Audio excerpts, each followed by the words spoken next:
The BJP fielded just one woman for every 6 candidates. The Congress lagged behind at 1 in 7, suggesting that despite the passage of the Women's Reservation Law last September, political parties are yet to actively work towards boosting female representation in the Lok Sabha. Hello and welcome to The Print. I'm Amogh Rohmetra and will be telling you about women representation in 2024 Lok Sabha polls. All political parties have enthusiastically been promoting Nari Shakti, but when it comes to fielding women candidates in the 2024 Lok Sabha elections, they all seem to have developed cold feet from the BJP to the Congress and up. This is despite the passage of the Women Reservation Bill last year. The Nari Shakti Vandan Adhiniyam by the Modi government provides 33% reservation to women in the Lok Sabha and the state assemblies. When it was passed, both the BJP and the Congress were scrabbling for credit. While the new law's implementation hinges on the next census and constituency delimitation, the grand talk surrounding it has not translated into consistent action yet. Out of the 322 candidates declared by the Congress so far, only 13.1% are women. The ruling BJP has done slightly better, with women comprising 16.1% of its 434 candidates. Both parties have shown varying performance across states, but in Bihar, neither has fielded a single woman candidate. How BJP and Congress have fared? For 30 years, we kept on asking for women reservation. Nari Shakti Vandan Vidhayak. For 30 years, for political reasons, the Nari Shakti Vandan Vidhayak was not passed. But under the dynamic leadership and the decisive leadership and the progressive leadership and the fast action taking spirit of Prime Minister Modi, decided, and within 3 days, Nari Shakti Vandan Vidhayak was passed and 33% of reservation in state parliament and in central parliament has been passed. With 70 women out of 435 candidates, the party's representation of women in the Lok Sabha poll lineup is in fact an improvement from the last two elections. In 2019, the BJP fielded 55 women, which meant 12.6% of candidates, and in 2014, it was 38 women or 8.8% of candidates. However, it's still nowhere close to 33% goal. In some states, women make up a larger share of candidates. In states where the party has fielded at least 10 candidates, Chhattisgarh leads with 27.2% women candidates, 3 out of 11, followed by Kerala at 25%, 4 out of 16 candidates, Jharkhand at 23%, 3 out of 13 candidates, and Maharashtra at 22%, 6 out of 27 candidates. In Rajasthan and Gujarat, where PM Modi made rousing speeches about the Women's Reservation Law last September, the BJP has fielded 5 women each out of its 25 and 26 candidates respectively. हमारी माताएं बहनें लोकसभा और विधानसभा में 33% आरक्षण की आस लगाए बैठी थी।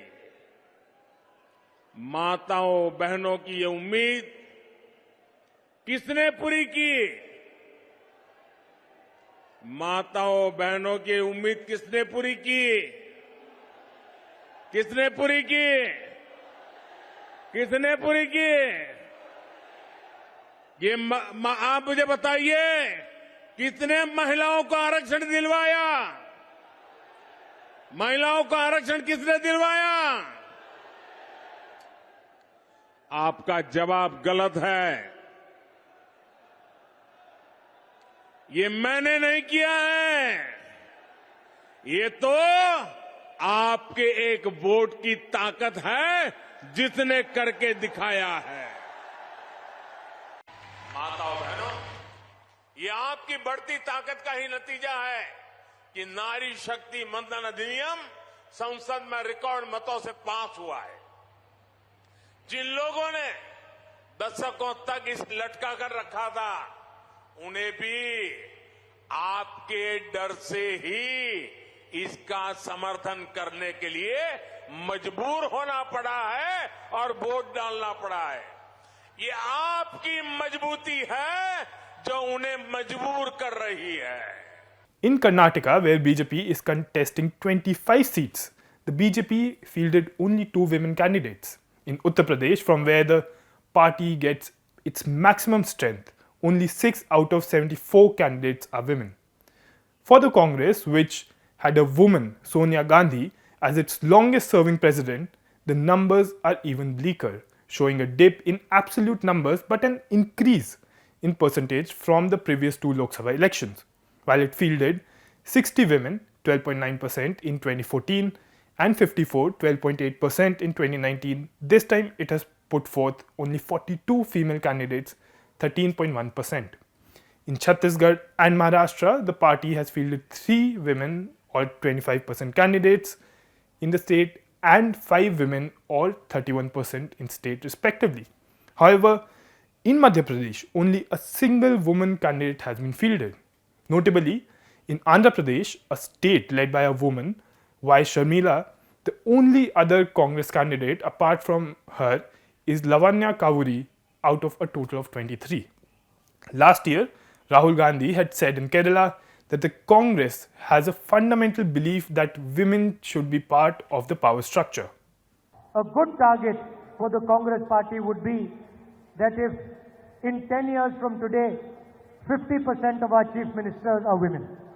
നമ്മളെ സംബന്ധിച്ച് ഏറ്റവും മനോഹരമായ ഒരു വാഗ്ദാനമാണ്, ഏറ്റവും മനോഹരമായിട്ട് കോൺഗ്രസ് പാർട്ടിയെ സംബന്ധിച്ച് നേടിയെടുക്കാനുള്ള ഒരു ലക്ഷ്യം എന്ന് പറയുന്നത് വരുന്ന 10 വർഷത്തിനുള്ളിൽ ഇന്ത്യയിലെ പകുതിയിലധികം 50%-ലേറെയുള്ള ചീഫ് മിനിസ്റ്റർമാർ, മുഖ്യമന്ത്രിമാർ സ്ത്രീകളാവട്ടെ എന്നുള്ള വലിയ തീരുമാനത്തിലേക്ക് നമ്മൾ മാറേണ്ടതുണ്ട്.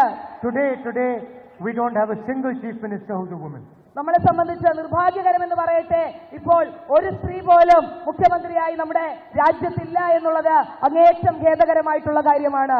But I know there are many women in the Congress party who have the qualities to be very good chief ministers. പക്ഷേ But the party has fielded only one woman in the state out of 16 candidates, that is Ramya Haridas from Alathur. During a heated debate in parliament, like many other parties, Congress too claimed credit for the women reservation bill.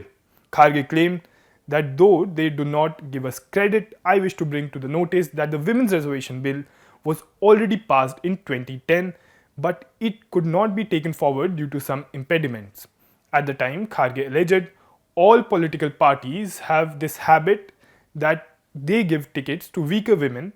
I know how parties select women of scheduled caste backward classes. However, in the national capital, Congress and the AAP have not fielded even a single woman among the 7 seats. In fact, AAP has not nominated any woman at all. It's across 22 candidates in Delhi, Gujarat, Punjab, Haryana and Assam. Do women at the helm increase the likelihood of tickets for female candidates? The data reveals a mixed picture. The Bahujan Samaj Party, led by Mayawati, had only 4 women candidates out of 57 declared in Uttar Pradesh, representing a mere 7%. Conversely, the Trinamool Congress, headed by the sole woman chief minister in the country, Mamata Banerjee, has fielded 12 women out of its 42 candidates, constituting 28.5%. 75 years after, women representatives in the Constituent Assembly argued against gender-based reservation, half of the population is still awaiting their fair share. Renuka Rai in the Constituent Assembly had argued against reservation for women. She said on 18 July 1947, "We feel that women will get more chances in the future to come forward and work in free India if the consideration is of ability alone." In a research paper, Ambar Kumar Ghosh, an associate fellow at ORF, highlighted the gradual progression in opening up spaces for women in India's parliamentary politics. While noting that the organic shift to opening up spaces for women in Indian parliamentary politics has been slow, he wrote, "Better educational opportunities for women, their financial stability, the relative erosion of social prejudices, coupled with greater media awareness, have compelled political parties to create spaces for women's participation."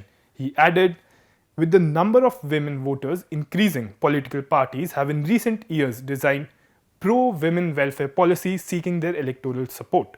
According to data from the Election Commission of India, the elector-gender ratio has risen from 928 women to 1,000 men in 2019 to 948 in 2024. In 12 states and union territories, the elector-gender ratio exceeds 1,000, indicating that women outnumber men in the electorate.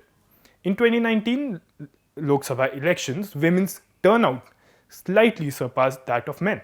Over the years, the gap between male and female turnout has diminished, with women now overtaking men in voter turnout. Thank you for tuning in. Do tune in to The Print for more such news, analysis and updates.